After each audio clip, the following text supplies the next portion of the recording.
কবি আর্যতীর্থের লেখা বিকর্ণ। যাজ্ঞের সেনের খুলছে শাড়ি, টানছে ধরেই দুঃশাসন।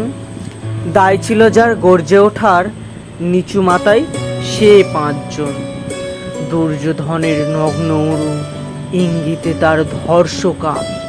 হস্তিনাপুর দেখছে বসেই, ধস্তা হতেই তার সুনাম।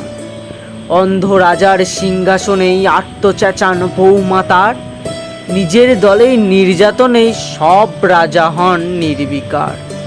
কর্ণ বসেই হাসছে হাহা, রাজার দলের লোক তো সে।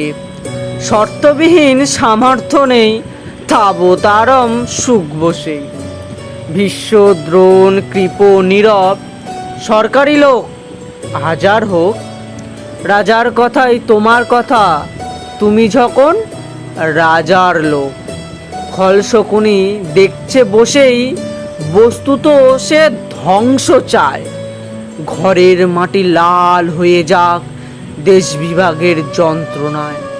সুশীল সবাই ঘটছে যখন রাজ অপরাধ জঘন্য, ঠিক তখনই তার বিরুদ্ধে চেঁচিয়ে ওঠেন বিকর্ণ। বিকর্ণ নন কেউ কেটা লোক, 100 ভাইয়ের একজন।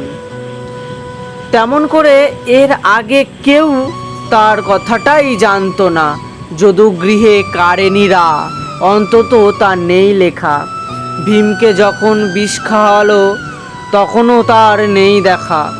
কিন্তু যখন প্রকাশ্যেতেই কাটছে নারীর অব্রুকেও, স্তব্ধ জীবের চুপসাগরেই বিকর্ণ হন একলা ঢেউ।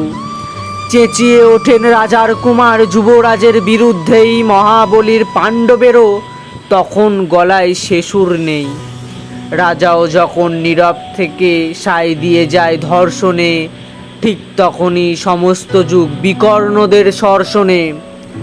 আমরা যারা কিছুটিই নই, একটি মোটে ভোট কেবল, অত্যাচারের সামনে এলে সঙ্গী শুধু চোখের জল।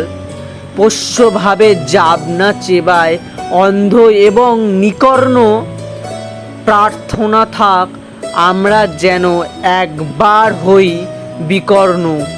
মরার আগে হইতেই হবে রাজার সবার বিকর্ণ।